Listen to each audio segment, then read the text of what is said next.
देख रहे हैं Indian prime news Arunachal Pradesh. और मैं इस वक्त जहां मैं मौजूद हूँ, आपको मैं बताना चाहूंगा कि मैं लपारादा के मॉडल कॉलेज प्रिंसिपल के साथ आज मैं मौजूद हूँ। और मैं आपको बताना चाहूंगा, हमारे यहाँ के जितने भी व्यूअर्स और दर्शक हो, मैं आपको ये बताना चाहूंगा कि मैं आज जैसे इस कॉलेज की ओर मैं आ रहा था, यहाँ पे रास्ते बनाए गए थे 2015 को सीआरएफ फंड के द्वारा। लेकिन रास्ते की जो स्थिति है, इसे देखने से ये साफ पता चलता है कि यहाँ पे जो रास्ते बनाए हैं वो सही तरीका से नहीं बनाया गया है। और इस साथ में ये भी बता दूं कि वहाँ जितनी भी छोटे छोटे जो गाड़ी है वहाँ से जो गुजरते हैं, शायद कितने की बम्पर, कितने की चेसेस वहाँ पे चले गए। और यहाँ पे मैंने देखा इस कॉलेज पे एक बस भी रखा गया, हमारे सरकार की ओर से, राज्य सरकार की ओर से दिए गए हैं। तो मैं यहाँ बस पे जो बच्चे जो कॉलेज आते हैं और कॉलेज छुट्टी होने के बाद अपने घर जाते हैं, तो वो किस स्थिति में जाते होंगे, क्योंकि यहाँ जो ग्रेडियंट है, हाईवे से थोड़े ही ऊपर से जब ग्रेडियंट को मैंने देखा कि वो काफ़ी ढलान है और रास्ते भी पूरे बिखरी हालत में है। तो हम आज हमारे साथ प्रिंसिपल सर मौजूद है, इससे हम बातें करने की और जानने की कोशिश करेंगे कि यहाँ के जो कॉलेज के जो टीचिंग स्टाफ और स्टूडेंट रास्ते को लेकर किस तरह दिक्कतों का सामना करना पड़ रहा है। सबसे पहले सर, आपका इंडियन प्राइम न्यूज पे बहुत बहुत स्वागत है सर। धन्यवाद। मैं शुक्रगुजार हूँ इंडियन प्राइम न्यूज़ चैनल को और आपको भी, क्योंकि ये कॉलेज 2015 में एस्टैब्लिश हुआ एक कॉलेज है। और ये कैंपस में जो है परमानेंट कैंपस में हमने 2018 में शिफ्ट कराया। तब से यहाँ रोड का रास्ता का बड़ा समस्या है, बहुत प्रॉब्लम है। हमारा यहाँ कॉलेज पहुँचने के लिए दो रास्ता है। एक जो हम अपना मेन रास्ता है, जो हाईवे होके, आपने जो कहा, जो हाईवे होके जो आते हैं, वो उसका ग्रेडियंट बहुत मिला ठीक से नहीं बनाया हुआ है। जो आपने बोला सीआरएफ 5 से 2015 में बनाया, तो उस समय जो जैसे बनाया, जो कॉलेज अथॉरिटी को भी कोई कंसल्ट नहीं किया, जो पीडब्ल्यूडी अपना उन लोग ने जैसे समझा ऐसे बनाया। लेकिन हम लोग अभी रास्ता को जो यूज करता है तो बहुत रिस्क है, रिस्क फैक्टर है। हमारा बड़ा बस है, अल्ट्रा बस बहुत बड़ा है, फुल पैक होके आता है स्टूडेंट। हमारा जो कॉलेज है टाउन से 4 किलोमीटर का दूरी में है, तो इस ऊंचाई में ये रास्ता बहुत रिस्क है। तो ड्राइवर का कहना है कि अगर कुछ भी वहाँ में, अगर बस में हवा लेगा तो वो बस जो है कि ब्रेक नहीं लगेगा। लेकिन कुछ उपाय नहीं है, एक ही रास्ता है जो हम जो बोल रहे हैं, जो हाईवे से आ रहा है, वही रास्ता हम अभी ये कर रहा है। बहुत रिस्क लेके हम आ रहे हैं। तो मैं रिक्वेस्ट करता हूँ गवर्नमेंट से भी और हमारा ऑनरेबल एमएलए को, हम ये इंडियन प्राइम न्यूज़ के तहत उसको मैं रिक्वेस्ट करता हूँ कि एक नया रास्ता बना दे हमें, जो ऑल सीजन रास्ता हो। और हमारा एक जो रास्ता है जो पाका विलेज होके आता है, वो भी एक कम तक बस्ती जाने वाला रास्ता है। तो ये रास्ता भी मेंटेनेंस नहीं है, क्योंकि ऑन द वे क्या करता है, ये ड्रेनेज सिस्टम बहुत खराब है, उसको ठीक से मेंटेनेंस नहीं हुआ। तो रिसेंटली मैंने डिप्टी कमिश्नर से बात किया, एंड देन पीडब्ल्यू डिपार्टमेंट से बात किया। उसने इशूर किया, कुछ समय के बाद उसका मेंटेनेंस कर देगा बोल के इशूर किया है। लेकिन मैं ये और एक बार मैं कहना चाहता हूँ कि ये न्यूज़ चैनल के दौरान मैं ये कहना चाहता हूँ कि इस कॉलेज को एक नया रास्ता चाहिए, जो ग्रेडियंट मिला के जो हम आराम से आ सके, जो स्पेशली जो हमारा कॉलेज बस जो है कि आराम से आ सके। जैसे कि सर, मैंने रास्ते को भी देखा, वहाँ पे कुछ कुछ रास्ता पार्ट ऐसा भी हो गया कि जहाँ पे आपका पूरा गड्ढा हो चुका है, वहाँ पे रास्ता इस तरह का भी है सर। तो जैसे कि आपने कहा कि ग्रेडियंट सही नहीं बनाया गया है यहाँ पे, तो यहाँ के विधायक को कभी आप इसके बारे में चर्चा किया या स्टूडेंट यूनियन को कि इस रास्ते को लेके, क्योंकि आने वाले दिनों में अगर इस तरह का कुछ दुर्घटना घट जाए तो बच्चों को बहुत ही तकलीफों का सामना करना पड़ेगा। तो इस आप अपने समस्या को लेके आप हमारे विधायक से बात की कभी?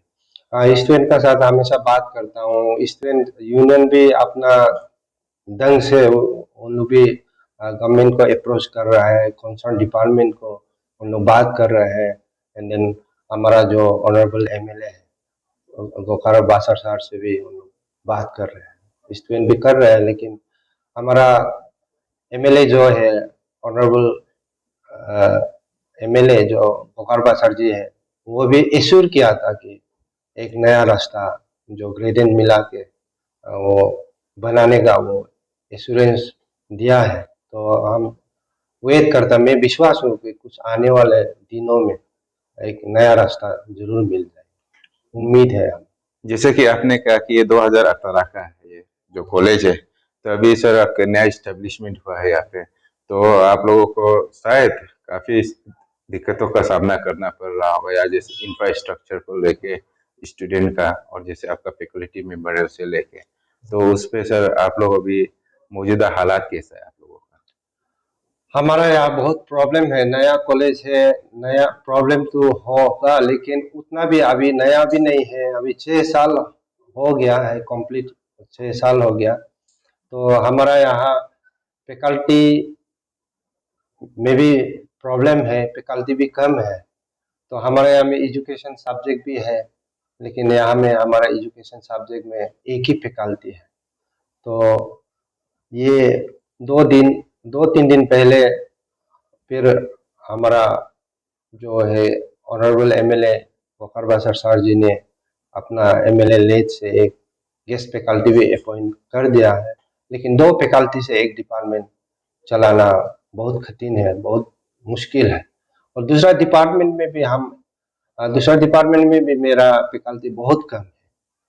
फिर भी फैकल्टी जो है टीचर लोग अपना मेहनत से इस कॉलेज को चला रहा है। उसका बावजूद एक प्रॉब्लम ये भी है कि हमारा स्टाफ नहीं है।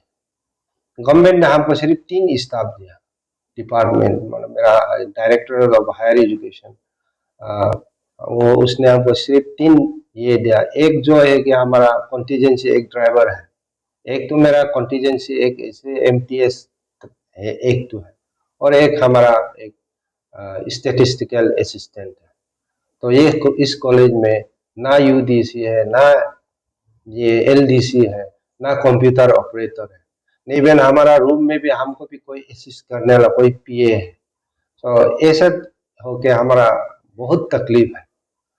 और दूसरा तकलीफ इस कॉलेज में, इस कॉलेज अभी तक हम 2018 में यहाँ आया परमानेंट साइट में, लेकिन हम यहाँ में कैंपस लाइफ डेवलप नहीं कर पा रहे।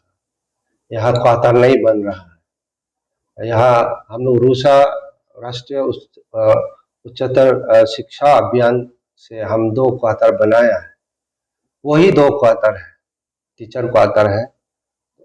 और दूसरा यहाँ कोई स्टाफ ये नहीं, क्वार्टर नहीं है, फैकल्टी का भी हाई नहीं, प्रिंसिपल का क्वार्टर नहीं है। मैं भी खुद रेंट में बैठा हूँ अभी तक। तो ये बहुत प्रॉब्लम है। और इसी आपके न्यूज़ चैनल के माध्यम से मैं फिर से रिक्वेस्ट करना चाहता हूँ कि आप पढ़ाई को एकेडमिक एटमॉस्फेयर लाने के लिए कैंपस लाइफ आना बहुत जरूरी है। और एक हमारा गर्ल्स हॉस्टल तो बन रहा है, तो ये विश्वास है कि नेक्स्ट एकेडमिक सेशन में हम गर्ल्स हॉस्टल को शुरू कर पाएगा। फिर भी अभी वही गवर्नमेंट को फिर रुकना पड़ेगा, अगर वहाँ में फर्निशिंग करने से तब हम शुरू कर पाएंगे। और वहाँ कुक चाहिए, बहुत सा सामान एक हॉस्टल को चलाने में जो सामान प्रोक्योर करने के लिए गवर्नमेंट अगर कुछ फंड देता है तो तब जाके मैं चला पाऊंगा, बिल्डिंग तो कंप्लीट हो जाए।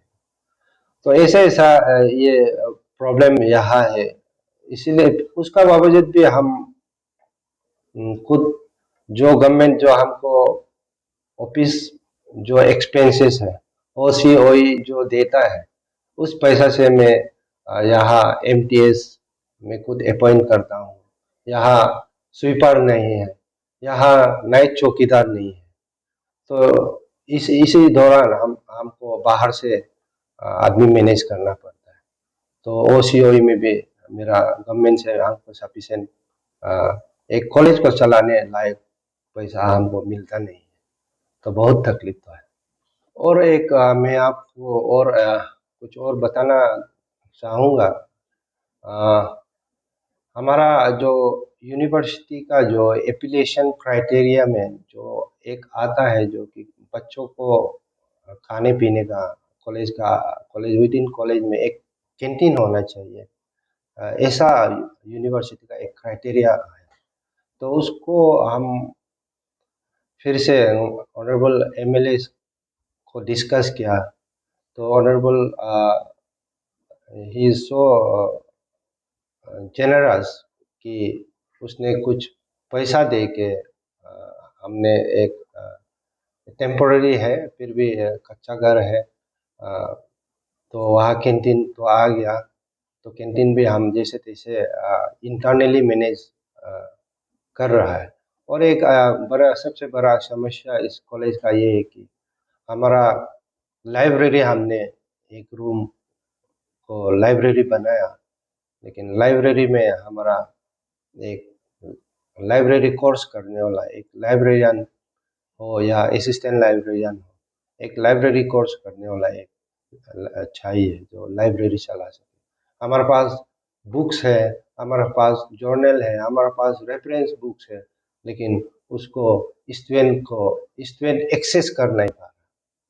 तो लाइब्रेरी को देखभाल करने वाला भी हमको एक स्टाफ चाहिए जो जानकारी हो उस लाइन में। तो ये भी एक बहुत बड़ा प्रॉब्लम हम झेल रहे हैं।